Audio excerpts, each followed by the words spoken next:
whirlwind and said, "Gird up now thy loins like a man, for I will demand of thee, and answer thou me. Where wast thou when I laid the foundations of the earth? Declare, if thou hast understanding. Who hath laid the measures thereof, if thou knowest? Or who hath stretched the line upon it?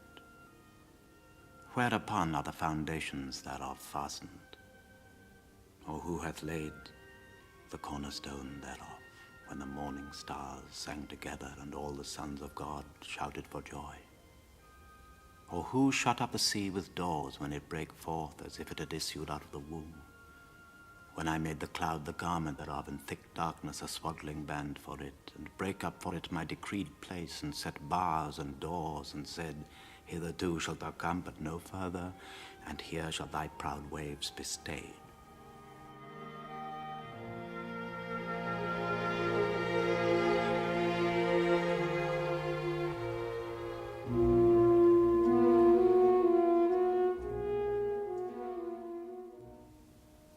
Wilt thou hunt the prey for the lion, or fill the appetite of the young lions when they couch in their dens and abide in the covert to lie in wait? Who provideth for the raven his food? When his young ones cry unto God, they wander for lack of meat. Knowest thou the time when the wild goats of the rock bring forth? Or canst thou mark when the hinds do calve? Who hath sent out the wild ass free? Or who hath loosed the bands of the wild ass, whose dwellings I have made the wilderness, and the barren land his dwellings? He scorneth the multitude of the city, neither regardeth he the crying of the driver. The range of the mountains is his pasture, and he searcheth after every green thing.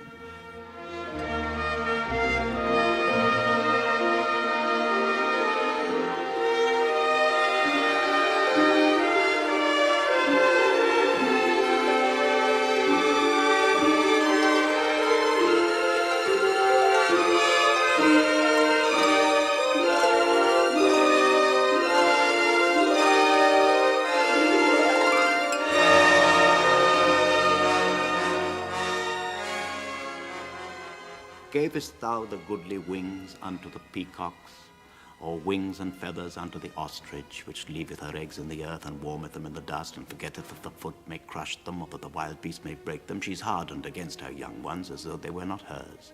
Her labor is in vain, without fear, because God hath deprived her of wisdom, neither hath he imparted to her understanding. What time she lifteth up herself on high, she scorneth the horse and his rider. Hast thou given the horse strength? Hast thou clothed his neck with thunder? Canst thou make him afraid as a grasshopper? The glory of his nostrils is terrible. He paweth in the valley and rejoiceth in his strength. He goeth on to meet the armed man. He mocketh at fear and is not affrighted, neither turneth he back from the sword. The quiver rattleth against him the glittering spear and the shield. He swalloweth the ground with fierceness and rage, neither believeth he that it is the sound of the trumpet. He saith among the trumpets, Ha! Ha! And he smelleth the battle afar off, the thunder of the captains and the shouting. Doth the hawk fly by thy wisdom and stretch her wings toward the south? Doth the eagle mount up at thy command and make her nest on high? She dwelleth and abideth on the rock, upon the crag of the rock in the strong place. From thence she seeketh the prey, and her eyes behold afar off. Her young ones also suck up blood, and where the slain are, there is she. Shall he that contendeth with the Almighty instruct him? He that reproveth God, let him answer it.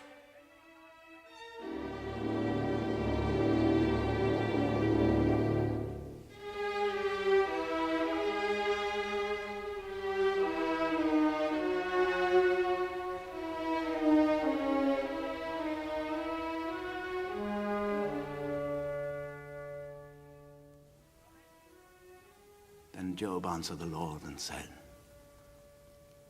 I know that thou canst do everything, and that no thought can be withholden from thee. Who is he that hideth counsel without knowledge? Therefore have I uttered that I understood not, things too wonderful for me. which I knew not. Hear, I beseech thee, and I will speak. I will demand of thee, and declare thou unto me. I have heard of thee by the hearing of the ear, but now mine eye seeth thee. Wherefore I abhor myself, and repent in dust and ashes.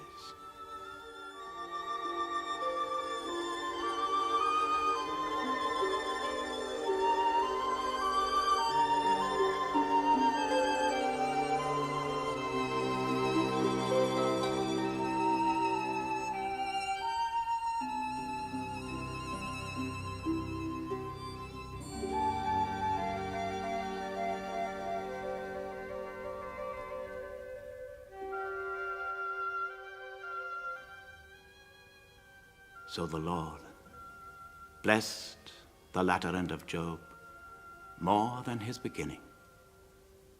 For he had 14,000 sheep, and 6,000 camels, and 1,000 yoke of oxen, and 1,000 she-asses. And he had also 7 sons and 3 daughters. And in all the land were no women found so fair as the daughters of Job. And their father gave them inheritance among their brethren. After this lived Job 140 years, and saw his sons and his sons' sons, even 4 generations. So Job died, being old and full of days.